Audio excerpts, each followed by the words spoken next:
La gamme a été présentée en juillet 2003 en tant que successeur de l'E39. Avec l'E60, le concept d'interface eDrive a été introduit dans la série 5, que l'on trouve également dans les autres voitures de la gamme du constructeur. Le véhicule est affecté à la catégorie des grandes routières. Le modèle le plus vendu de l'E60 est la 530D.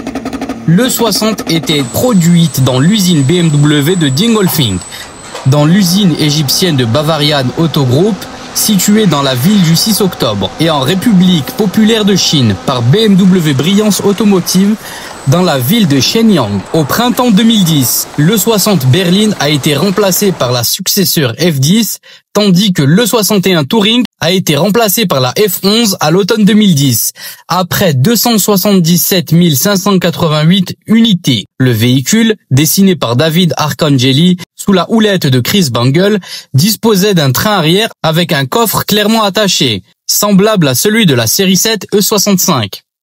En raison de la forte demande et des exigences particulières, une version longue de l'E60 a été développée pour le marché chinois et introduite avec les variantes BMW 523 Li, BMW 525 Li et BMW 530 Li. Dans les 525 Li et 530 Li, on retrouve une console arrière redessinée qui comprend un système de divertissement avec lecteur DVD de 2 écrans de 8 pouces dans les appuis-têtes des sièges avant, ainsi que des bouches d'aération arrière au-dessus du tunnel de transmission en allongeant l'empattement de 140 mm entre les montants B et C. Il y a plus d'espace pour les jambes à l'arrière. Depuis début 2005, la M5 est disponible en berline avec un moteur V10 de 5 litres de 507 chevaux.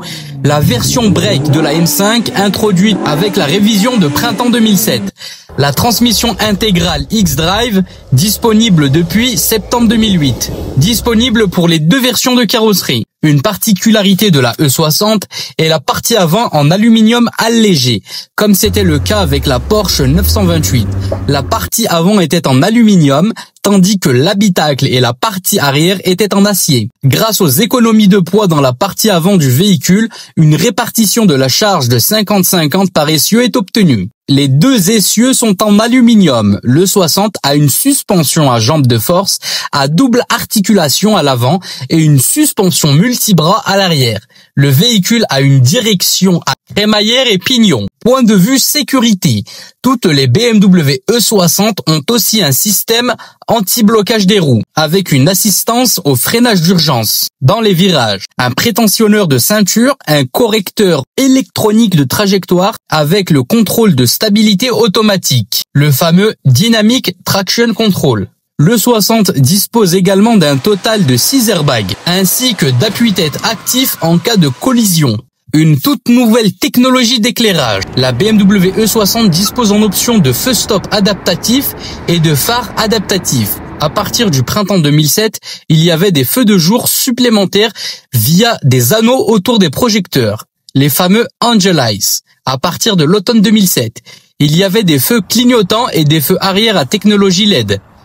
L'assistant de feu de route disponible moyennant un supplément allume ou éteint automatiquement les feux de route et évite ainsi d'éblouir les véhicules venant en sens inverse. Un affichage tête haute projette des informations sur le pare-brise afin que le conducteur n'ait plus à quitter la route des yeux pour lire la vitesse ou l'itinéraire. Le BMW Night Vision était également disponible en option, contrairement à la Mercedes Classe S où un système proche de Bosch avec un éclairage infrarouge actif était utilisé. BMW s'appuie sur la technologie d'imagerie thermique passive.